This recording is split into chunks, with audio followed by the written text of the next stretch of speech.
ഈശോയിൽ സ്നേഹമുള്ള പ്രിയ സഹോദരി സഹോദരന്മാരെ, നമ്മൾ ആണ്ടുവട്ടത്തിലെ 20ാമത്തെ ഞായറാഴ്ചയിലാണ് ആയിരിക്കുക. ഈശോയുടെ ദിവ്യകാരുണ്യ പ്രബോധനത്തിൻ്റെ തുടർച്ചയാണ് ഇന്നും നമ്മൾ യോഹന്നാൻ്റെ സുവിശേഷത്തിലെ 6ാമത്തെ അധ്യായത്തിൽ നിന്ന് ശ്രവിക്കുക. നമ്മൾ കാണുകയുണ്ടായി, ഈശോ 5 അപ്പം 5000 പേർക്കായി വർദ്ധിപ്പിക്കുന്നതോടെയാണ് യോഹന്നാൻ്റെ സുവിശേഷത്തിലെ 6ാം അധ്യായം, ഈ ദിവ്യകാരുണ്യ അധ്യായം എന്ന് പറയുന്ന അധ്യായം ആരംഭിക്കുന്നത്. തുടർന്ന് അവിടുന്ന് സ്വർഗീയ മന്നയെക്കുറിച്ച് സംസാരിക്കുകയും തന്നെ ആ സ്വർഗീയ മന്നയോട് താതാത്മ്യപ്പെടുത്തുകയും ചെയ്യുന്നു. അപ്പോൾ യഹൂദർ വന്ന് അവിടുത്തോട് പറയുന്നു, നീ മിശിഹായാണെങ്കിൽ ആ സ്വർഗീയ മന്ന ഞങ്ങൾക്ക് നൽകുക, ഞങ്ങൾക്കത് എന്നേക്കും നൽകുക, നിത്യമായി നൽകുക. അവരുടെ ഈ ആവശ്യത്തിനോടുള്ള പ്രതികരണമെന്നോണം, ആ ആവശ്യത്തിനോടുള്ളൊരു ഉത്തരമെന്നോണമാണ് ഈശോ ദിവ്യകാരുണ്യം എന്ന തൻ്റെ കൂദാശയെക്കുറിച്ചുള്ള തൻ്റെ പ്രബോധനങ്ങൾ ആരംഭിക്കുന്നത്. അപ്പോൾ കഴിഞ്ഞ ആഴ്ചയിലെ സുവിശേഷ ഭാഗം സമാപിച്ചത് ഈ വാക്കുകളോടെയായിരുന്നു: ഞാൻ ജീവൻ്റെ അപ്പമാണ്. നിങ്ങളുടെ മാതാപിതാക്കന്മാർ മരുഭൂമിയിൽ വെച്ച് മന്ന ഭക്ഷിച്ചു, എങ്കിലും അവർ മരിച്ചു. ഇതാകട്ടെ മനുഷ്യർ ഭക്ഷിക്കുന്നതിനു വേണ്ടി സ്വർഗത്തിൽ നിന്നിറങ്ങിയ അപ്പമാണ്. ഇത് ഭക്ഷിക്കുന്നവൻ മരിക്കുകയില്ല. സ്വർഗത്തിൽ നിന്നിറങ്ങിയ ജീവനുള്ള അപ്പം ഞാനാണ്. ആരെങ്കിലും ഈ അപ്പത്തിൽ നിന്ന് ഭക്ഷിച്ചാൽ അവൻ എന്നേക്കും ജീവിക്കും. ലോകത്തിൻ്റെ ജീവന് വേണ്ടി ഞാൻ നൽകുന്ന അപ്പം എൻ്റെ ശരീരമാണ്. ഇങ്ങനെയാണ് കഴിഞ്ഞ ആഴ്ചയിലെ സുവിശേഷം അവസാനിച്ചത്. ഈ ആഴ്ചയിലെ സുവിശേഷം ആരംഭിക്കുന്നത് ഈശോയുടെ ഇതേ വാക്കുകൾ കൊണ്ട് തന്നെയാണ്. പ്രിയപ്പെട്ടവരെ, എവങ്കേലിയം ക്രിസ്തിയിലേക്ക് സ്വാഗതം.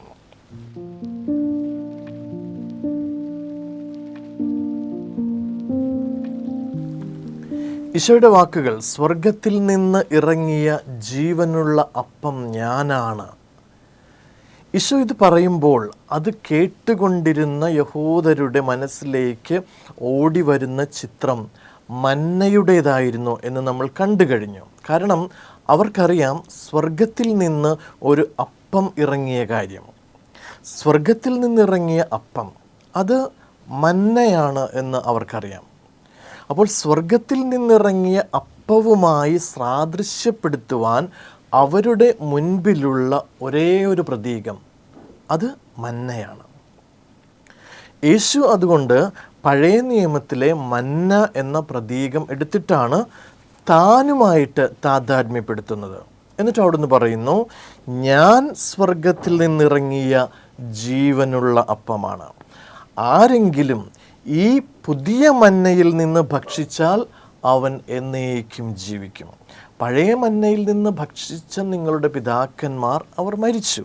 എന്നാൽ ഈ പുതിയ മന്നയിൽ നിന്ന് ഭക്ഷിക്കുന്നവൻ എന്നേക്കും ജീവിക്കും.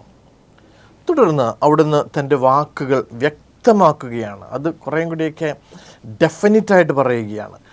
ലോകത്തിൻ്റെ ജീവന് വേണ്ടി ഞാൻ നൽകുന്ന അപ്പം എൻ്റെ ശരീരമാകുന്നു. ആദ്യം അവിടുന്ന് പറയുക, ഞാൻ അപ്പമാകുന്നു, ഞാൻ സ്വർഗത്തിൽ നിന്നിറങ്ങിയ അപ്പമാകുന്നു. തുടർന്ന് അവിടുന്ന് കുറെ കൂടെ വ്യക്തമാക്കുകയാണ്, ഞാൻ അപ്പമാകുന്നു എന്ന് പറഞ്ഞത് ആ അപ്പം എൻ്റെ ശരീരമാണ്. ഞാൻ പുതിയ നിയമത്തിലെ പുതിയ മന്ന എന്ന് മാത്രമല്ല ഈശോ പറയുക, അവിടുന്ന് വ്യക്തമാക്കുന്നു, ആ പുതിയ മന്ന അത് എൻ്റെ ശരീരമാകുന്നു. പ്രിയപ്പെട്ടവരെ, ഇന്ന് ദിവ്യകാരുണ്യം എന്ന കൂദാശയെക്കുറിച്ച് നമ്മുടെ ഇടയിൽ വളരെയധികം സംശയങ്ങളും തെറ്റിദ്ധാരണകളും ചർച്ചകളും ഒക്കെ നടക്കുന്നുണ്ട്. യൂക്കറിസ്റ്റ്, ദിവ്യകാരുണ്യം, യഥാർത്ഥത്തിൽ അത് എന്താണ്? കുറേ അധികം പേര് അതിനെക്കുറിച്ച് അഭിപ്രായങ്ങൾ പറയുന്നു, കുറേ അധികം ചർച്ചകൾ നടക്കുന്നു. അത് യഥാർത്ഥത്തിൽ ഒരു പ്രതീകമാണോ അല്ലെങ്കിൽ യാഥാർത്ഥ്യമാണോ? എന്താണ് ദിവ്യകാരുണ്യത്തിലെ ഈശോയുടെ സാന്നിധ്യം എന്ന് പറയുമ്പോൾ നമ്മൾ മനസ്സിലാക്കുക? ആ തിരുവോസ്തിയിൽ ഈശോയുടെ ആത്മീയമായ ഒരു സാന്നിധ്യമുണ്ട്, ഒരു സ്പിരിച്വൽ പ്രസൻസ് ഉണ്ട് എന്നാണോ നമ്മൾ മനസ്സിലാക്കുന്നത്? അങ്ങനെയാണോ സഭ പഠിപ്പിക്കുന്നത്? അപ്പോൾ എന്താണ് യഥാർത്ഥത്തിൽ ദിവ്യകാരുണ്യത്തിലെ ഈശോയുടെ സാന്നിധ്യം എന്നതിനെക്കുറിച്ച് വിശുദ്ധ ഗ്രന്ഥത്തിൻ്റെ അടിസ്ഥാനത്തിൽ പരിശുദ്ധ കത്തോലിക്കാ സഭ വിശ്വസിക്കുകയും തൻ്റെ മക്കളെ പഠിപ്പിക്കുകയും ചെയ്യുന്നത് എന്താണ്? സഭ വിശ്വസിക്കുക, ദിവ്യകാരുണ്യത്തിലെ ഈശോയുടെ സാന്നിധ്യം ഒരു റിയൽ പ്രസൻസ് ആണ്. അതൊരു സ്പിരിച്വൽ പ്രസൻസ് മാത്രമല്ല. ഒരു സ്പിരിച്വൽ പ്രസൻസ് എന്ന് പറഞ്ഞാൽ എല്ലായിടത്തും ഈശോ സന്നിഹിതനാണ്. ഇപ്പോൾ ഈശോ തന്നെ പറയുന്നുണ്ട്, 2 or 3 പേർ എൻ്റെ നാമത്തിൽ ഒരുമിച്ച് കൂടുമ്പോൾ അവരുടെ മധ്യേ ഞാനുണ്ടായിരിക്കും. അപ്പോൾ 2 or 3 പേർ ഈശോയുടെ നാമത്തിൽ ഒരുമിച്ച് കൂടിയാൽ അവിടെ ഈശോയുടെ സ്പിരിച്വൽ പ്രസൻസ് ഉണ്ട്. അങ്ങനെയുള്ള ഒരു സാന്നിധ്യമാണോ ദിവ്യകാരുണ്യത്തിലുള്ളത്? അല്ല. സഭ പഠിപ്പിക്കുന്നത്, വിശുദ്ധ ഗ്രന്ഥം നമ്മോട് പറയുന്നത് സ്പിരിച്വൽ പ്രസൻസ് അല്ല, റിയൽ പ്രസൻസ്, യഥാർത്ഥമായ സാന്നിധ്യം. അതായത് അപ്പത്തിൻ്റെയും വീഞ്ഞിൻ്റെയും സത്ത, സബ്സ്റ്റൻസ്, അത് പൂർണ്ണമായി ഇല്ലാതാവുകയും അവിടെ മനുഷ്യനായി അവതാരം ചെയ്ത ഈശോയുടെ സത്ത, ഈശോയുടെ സബ്സ്റ്റൻസ് പൂർണ്ണമായി യഥാർത്ഥമാവുകയും ചെയ്യുന്നു. അപ്പോൾ ഈശോയുടെ ശരീരവും രക്തവുമായി ആ അപ്പവും വീഞ്ഞും മാറുന്നു. ഈശോയുടെ പൂർണ്ണമായ മാനുഷികതയോടും ദൈവികതയോടും കൂടെ ഈശോയുടെ പൂർണ്ണമായ യഥാർത്ഥമായ ആത്മാവും ശരീരവുമായി ആ അപ്പവും വീഞ്ഞും മാറുന്നു. അതായത് നമ്മൾ ദിവ്യബലി അർപ്പണത്തിനായി കൊണ്ടുവരുന്ന അപ്പവും വീഞ്ഞും അവിടെ പൂർണ്ണമായി അതിൻ്റെ അസ്തിത്വം ഇല്ലാതാവുകയും ആ അപ്പത്തിൻ്റെയും വീഞ്ഞിൻ്റെയും സാദൃശ്യത്തിൽ ഈശോയുടെ പൂർണ്ണമായ അസ്തിത്വം, ഈശോയുടെ പൂർണ്ണമായ സത്ത വന്നു ചേരുകയും ചെയ്യുന്നു. പിന്നീട് നാം അവിടെ കാണുന്നത്, അല്ലെങ്കിൽ നാം അവിടെ കാണേണ്ടത് അപ്പവും വീഞ്ഞുമല്ല, മറിച്ച് ഈശോയുടെ ശരീരവും രക്തവുമാണ്, ഈശോയെ തന്നെയാണ്. അപ്പത്തിൻ്റെയും വീഞ്ഞിൻ്റെയും ദൃശ്യമായ അടയാളം മാത്രമാണ് അവിടെ. യഥാർത്ഥത്തിൽ അത് ഈശോയുടെ ശരീരവും രക്തവുമായി മാറുന്നു. അപ്പോൾ അന്ത്യ അത്താഴ സമയത്ത് ഈശോ അപ്പം എടുത്തിട്ട് ശിഷ്യന്മാർക്ക് കൊടുത്തുകൊണ്ട് പറഞ്ഞില്ലേ, ഇത് എൻ്റെ ശരീരമാകുന്നു. അവിടെ ഒരു പ്രതീകാത്മകതയുടെ ഒരു സ്കോപ്പില്ല, ഒരു ചോദ്യമേ ഉദിക്കുന്നില്ല. ഇത് എൻ്റെ ശരീരമാകുന്നു, ഇത് എൻ്റെ രക്തമാകുന്നു. ഇതെൻ്റെ ശരീരത്തിൻ്റെ പ്രതീകമാകുന്നു എന്നല്ല, ഇതെൻ്റെ രക്തത്തിൻ്റെ പ്രതീകമാകുന്നു എന്നല്ല, ഇതെൻ്റെ ശരീരമാകുന്നു, ഇതെൻ്റെ രക്തമാകുന്നു എന്ന് പറഞ്ഞ അതേ ശരീരവും അതേ രക്തവുമാണ് ആ അപ്പവും വീഞ്ഞുമായി, ആ അപ്പവും വീഞ്ഞും ആ രക്തമായിട്ട്, ശരീരവും രക്തവുമായിട്ട് മാറുന്നത്. അതാണ് ഓരോ ദിവസവും നമ്മുടെ അൾത്താരകളിൽ സംഭവിക്കുന്നത്. ഏത് ശരീരമാണോ ഈശോയുടെ കുരിശിലെ മുറിക്കപ്പെട്ട ശരീരം, ഏത് രക്തമാണോ ഈശോ കുരിശിൽ ചിന്തിയ രക്തം, അതേ ശരീരവും അതേ രക്തവുമായി അൾത്താരയിലെ അപ്പവും വീഞ്ഞും മാറുന്നു. പ്രിയപ്പെട്ടവരെ, ഈശോയുടെ ഈ വാക്കുകൾ കേൾക്കുന്ന ഒരു ആധുനിക മനുഷ്യന് അവ മനസ്സിലാക്കാൻ സാധിക്കില്ല. അവൻ്റെ യുക്തി കൊണ്ടോ അവൻ്റെ ബുദ്ധി കൊണ്ടോ അവൻ്റെ വിവേചനപരമായ, അവൻ്റെ ശാസ്ത്രീയമായ തെളിവുകൾ കൊണ്ടോ അവൻ്റെ ലൗകികമായ ലോജിക്ക് കൊണ്ടോ മനസ്സിലാക്കുവാനായിട്ട് സാധിക്കുകയില്ല. അപ്പോൾ അവരുടെ മനസ്സിൽ അവർക്ക് മനസ്സിലാക്കാൻ സാധിക്കാത്ത രീതിയിലുള്ള ആ ഒരു പ്രതികരണങ്ങൾ നമ്മുടെ ഈ ദിവസങ്ങളിലൊക്കെ നമ്മൾ സോഷ്യൽ മീഡിയയിൽ കാണും. നമ്മുടെ അറിയാവുന്ന സ്ഥലങ്ങളിലൊക്കെ സംഭവിക്കുന്ന ചില കാര്യങ്ങൾ, അതിനോടുള്ള പ്രതികരണങ്ങൾ, അതൊക്കെ ഇവരുടെ ഈ മനസ്സിലാക്കാൻ സാധിക്കാത്ത അവസ്ഥയെ നമ്മൾ കാണുന്നുണ്ട് സോഷ്യൽ മീഡിയയിലൊക്കെ. തീർച്ചയായും ഇത് മനസ്സിലാക്കുക എളുപ്പമായൊരു കാര്യമല്ല. പലർക്കും ഇന്ന് ഇത് മനസ്സിലാക്കാൻ, ഇന്ന് മനസ്സിലാക്കാൻ സാധിക്കാത്തതുപോലെ ഇന്ന് അവർ ഉയർത്തുന്ന ചോദ്യങ്ങൾ പുതിയ ചോദ്യങ്ങളല്ല. ഇത് അന്ന് ഈശോ ഈ വാക്കുകൾ പറയുമ്പോൾ അത് കേട്ടുകൊണ്ടിരുന്ന, ഈശോയുടെ അധരങ്ങളിൽ നിന്ന് തന്നെ അത് ശ്രവിച്ചു കൊണ്ടിരുന്ന മനുഷ്യരുടെ മനസ്സിൽ ഉണ്ടായ ചോദ്യങ്ങൾ, അതേ ചോദ്യങ്ങൾ തന്നെയാണ് ഇന്നുള്ളത്. ഒരു പരിഷ്കൃത സമൂഹത്തിന് മനസ്സിലാക്കുവാൻ സാധിക്കില്ല. അതിനെ പരിഹസിക്കുന്നവരുണ്ട്. ചിലരൊക്കെ പറയും ഇത് കാനിബാളിസമാണെന്നൊക്കെ, അല്ലേ? കാനിബാളിസം എന്ന് പറഞ്ഞാൽ മനുഷ്യൻ്റെ ശരീരം ഭക്ഷിക്കുകയും മനുഷ്യൻ്റെ രക്തം പാനം ചെയ്യുകയും ചെയ്യുക, അങ്ങനെ പരിഹസിക്കുന്നവരുണ്ട്. അപ്പോൾ ഇത് ഇന്നത്തെ മനുഷ്യൻ്റെ സംശയം മാത്രമല്ല, അന്ന് യേശുവിൻ്റെ ആ 1-ാം നൂറ്റാണ്ടിൽ ജീവിച്ചിരുന്നവരുടെ അതേ സംശയത്തിൽ തന്നെയാണ് ഇന്നത്തെ മനുഷ്യനും തുടരുന്നത്. അവർ ചോദിക്കുന്നുണ്ട്, ഇവന് തൻ്റെ ശരീരവും രക്തവും നമുക്ക് ഭക്ഷിക്കുവാനും പാനം ചെയ്യുവാനും നൽകുവാൻ എങ്ങനെ കഴിയും? അപ്പോൾ ഇതാണ് ഇന്നും ചോദിച്ചുകൊണ്ടിരിക്കുന്നത്. ഇതെങ്ങനെ സാധിക്കും? ഒരു മനുഷ്യൻ്റെ ശരീരം ഭക്ഷിക്കുക, ഒരു മനുഷ്യൻ്റെ രക്തം പാനം ചെയ്യുക എന്ന് പറയുന്നത് വിഡ്ഢിത്തരമല്ലേ? എന്താണ് ഈ ചോദ്യത്തോടുള്ള ഈശോയുടെ പ്രതികരണം? ഈശോയുടെ പ്രതികരണം എന്താണ്? ഈശോ പറയുക, ഓക്കെ എല്ലാം നമുക്ക് ഒരു കോംപ്രമൈസിലെത്താം. ഞാൻ പറഞ്ഞതുപോലെ അക്ഷരാർത്ഥത്തിൽ നിങ്ങൾ എടുക്കേണ്ട, നിങ്ങളത് പ്രതീകമായിട്ട് എടുത്താൽ മതി. നിങ്ങൾക്ക് തെറ്റിദ്ധാരണയൊന്നും ഉണ്ടാകണ്ട, നിങ്ങൾക്ക് എന്നിൽ ഇടർച്ച ഉണ്ടാകണ്ട, നിങ്ങൾ എന്നെ ഉപേക്ഷിച്ച് പോകണ്ട. ഞാനിതെല്ലാം വളരെ സിംബോളിക്കായിട്ട് പറഞ്ഞതാണ്, പ്രതീകാത്മകമായിട്ട് പറഞ്ഞതാണ്. ഈ അപ്പത്തിൽ എൻ്റെ ശരീരത്തിൻ്റെ പ്രതീകം മാത്രമാണുള്ളത്, അല്ലെങ്കിൽ എൻ്റെ പഠനങ്ങളുടെ പ്രതീകം മാത്രമാണുള്ളത് എന്നൊക്കെയാണ് ഈശോ പറഞ്ഞത്. ഈശോ പറഞ്ഞത് ഈ അപ്പവും വീഞ്ഞും എൻ്റെ ശരീരത്തിൻ്റെ പ്രതീകങ്ങളായിട്ടാണ് ഞാൻ നിങ്ങൾക്ക് തരുന്നത് എന്നാണ് ഈശോ പറഞ്ഞത്. അല്ല, തന്നെ ശ്രവിക്കുന്നവർക്ക് തൻ്റെ വാക്കുകൾ മനസ്സിലാക്കുവാനോ വിശ്വസിക്കുവാനോ കഴിയുന്നില്ല, അത് അവരിൽ ഇടർച്ചയുണ്ടാക്കുന്നു എന്ന് മനസ്സിലാക്കുമ്പോൾ ഈശോ ഒരിക്കലും തൻ്റെ വാക്കുകളിൽ വെള്ളം ചേർക്കുകയോ അവയെ മയപ്പെടുത്തുകയോ ചെയ്യുന്നില്ല. അവരെല്ലാവരും ഒഫൻഡഡ് ആകുന്നു എന്ന് കണ്ട് ഈശോ താൻ പറയുന്ന സത്യത്തെ തിരുത്തുന്നില്ല. ഇന്ന് ആധുനിക സമൂഹത്തിൽ ജീവിക്കുന്ന നമ്മൾ ഒക്കെ കുഴക്കുന്നൊരു കാര്യമാണ്, നമ്മളൊക്കെ ഭയപ്പെടുന്നൊരു കാര്യമാണ്, അല്ലേ? സത്യം പറയുന്നത് കേൾക്കുമ്പോൾ മറ്റുള്ളവൻ ഒഫൻഡഡ് ആയാലോ എന്ന് കരുതി ഒന്നുകിൽ നമ്മൾ സത്യം പറയാതിരിക്കുകയോ അല്ലെങ്കിൽ നമ്മൾ അസത്യം പറയുകയോ ചെയ്യുന്നു. അപ്പോൾ മാരകമായ പാപങ്ങൾ അത് പാപം തന്നെയാണ് എന്ന സത്യം പറയുമ്പോൾ, അത് കേൾക്കുമ്പോൾ അവർക്ക് ഒഫൻസ് ഉണ്ടാകുന്നു, അവർക്ക് വേദന ഉണ്ടാകുന്നു, പാപത്തിൽ കഴിയുന്നവർക്ക് വേദന ഉണ്ടാകുന്നു എന്ന് പറയുമ്പോൾ നമ്മൾ അതിനെക്കുറിച്ച് പിന്നെ മിണ്ടുന്നില്ല, സത്യം പറയാതിരിക്കുക. സത്യം അത് നമ്മെ വേദനിപ്പിച്ചാലും അത് സത്യം തന്നെയാണ്. അസത്യം ചിലപ്പോൾ നമ്മളെ സന്തോഷിപ്പിക്കുകയും ചിലപ്പോൾ ആശ്വസിപ്പിക്കുകയും ചെയ്യും. അങ്ങനെ വന്നാലും അസത്യം തന്നെയാണ്. അസത്യം കേട്ടുകൊണ്ട് ഒരാൾക്കുണ്ടാകുന്ന സന്തോഷം അത് അസത്യത്തിൻ്റെ ഒരു പ്രോഡക്റ്റാണ്. അങ്ങനെയെങ്കിൽ ആ സന്തോഷവും അസത്യം തന്നെയാണ്.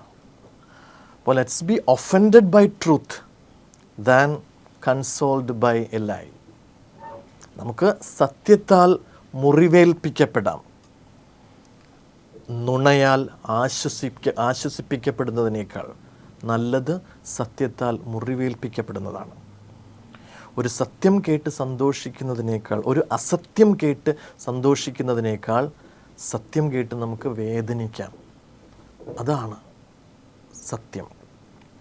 അപ്പോൾ സത്യം പറയുന്നതിൽ നിന്ന് ഈശോ പിന്നോട്ട് പോകുന്നില്ല.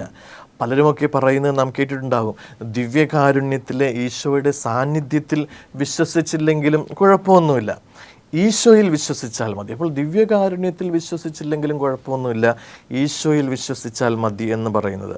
അല്ലെങ്കിൽ ദിവ്യബലിയിൽ പങ്കെടുത്തില്ലെങ്കിലോ ദിവ്യകാരുണ്യം സ്വീകരിക്കുകയോ ചെയ്തില്ലെങ്കിലും കുഴപ്പമില്ല, കൂദാശകൾ സ്വീകരിച്ചില്ലെങ്കിലൊന്നും കുഴപ്പമില്ല, ഈശോയിൽ വിശ്വാസമുണ്ടായാൽ മതി, ഈശോയോട് പ്രാർത്ഥിച്ചാൽ മതി എന്നൊക്കെ പറയുന്നവരെയൊക്കെ നമ്മൾ കണ്ടിട്ടുണ്ട്. എന്നാൽ ഈശോ അങ്ങനെയാണോ പറയുക? ഈശോ ഒരിക്കലും അങ്ങനെയല്ല പറയുക. അവരുടെ അവിശ്വാസം കണ്ടിട്ട് തൻ്റെ ഒരു വാക്ക് പോലും മാറ്റി പറയുന്നില്ല എന്ന് മാത്രമല്ല, കുറേ കൂടെ വ്യക്തമായിട്ട് അവിടുന്ന് പറയുകയാണ്, സത്യം സത്യമായി ഞാൻ നിങ്ങളോട് പറയുന്നു, ആമേൻ ആമേൻ ഐ സേ ടു യു, നിങ്ങൾ മനുഷ്യപുത്രൻ്റെ ശരീരം ഭക്ഷിക്കുകയും അവൻ്റെ രക്തം പാനം ചെയ്യുകയും ചെയ്യുന്നില്ലെങ്കിൽ നിങ്ങൾക്ക് നിത്യജീവൻ ഉണ്ടായിരിക്കുകയില്ല. നിങ്ങൾ മനുഷ്യപുത്രൻ്റെ ശരീരം ഭക്ഷിക്കുകയും അവൻ്റെ രക്തം പാനം ചെയ്യുകയും ചെയ്യുന്നില്ലെങ്കിൽ നിങ്ങൾക്ക് നിത്യജീവൻ ഉണ്ടായിരിക്കുകയില്ല. നിങ്ങൾ ഈശോയിൽ വിശ്വസിച്ചാൽ നിത്യജീവൻ ഉണ്ടാകും എന്നല്ല, നിങ്ങൾ നല്ല നല്ല കാര്യങ്ങൾ ചെയ്താൽ നിത്യജീവൻ ഉണ്ടാകും എന്നല്ല, നിങ്ങൾ കുറേ സോഷ്യൽ വർക്കുകൾ ചെയ്താൽ നിത്യജീവൻ ഉണ്ടാകും എന്നല്ല, നിങ്ങൾ കുറേ പണം സഹായമായിട്ട് കൊടുത്താൽ നിത്യജീവൻ ഉണ്ടാകും എന്നല്ല ഈശോ പറയുക.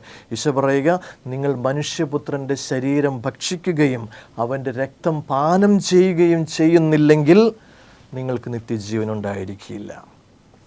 യാതൊരു വിധത്തിലുള്ള കോംപ്രമൈസും ഈശോ ഇവിടെ നടത്തുന്നില്ല. തൻ്റെ വാക്കുകൾ ആർക്കെങ്കിലും ഇടർച്ചയ്ക്ക് കാരണമാകുന്നുണ്ടോ, ആരെങ്കിലും അവിടെ ഒഫൻഡഡ് ആകുന്നുണ്ടോ എന്നതൊന്നും ഈശോ ഈ യാഥാർത്ഥ്യം, ഈ സത്യം വ്യക്തമാക്കുന്നതിൽ നിന്ന് യാതൊരു അഡ്ജസ്റ്റ്മെൻറ്റുകളും അവിടുന്ന് നടത്തുന്നില്ല. സത്യം സത്യമായി തന്നെ അവിടുന്ന് പറയുന്നു, ആമേൻ ആമേൻ ഐ സേ ടു യു.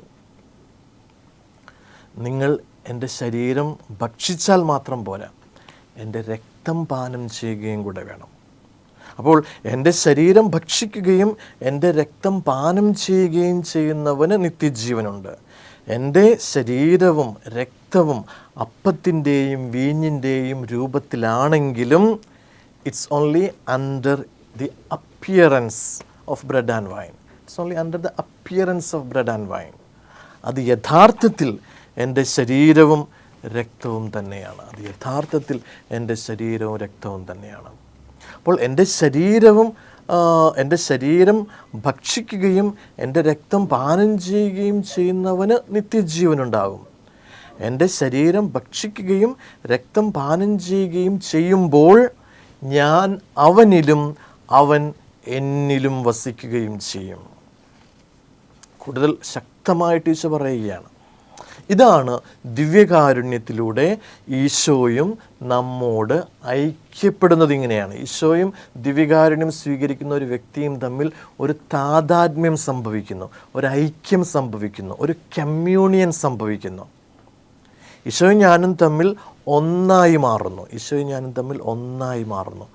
ഒരു കമ്മ്യൂണിയൻ. എന്താണ് നമ്മൾ ദിവ്യകാരുണ്യ സ്വീകരണത്തിന് ഇംഗ്ലീഷിൽ പറയുന്ന വാക്ക്?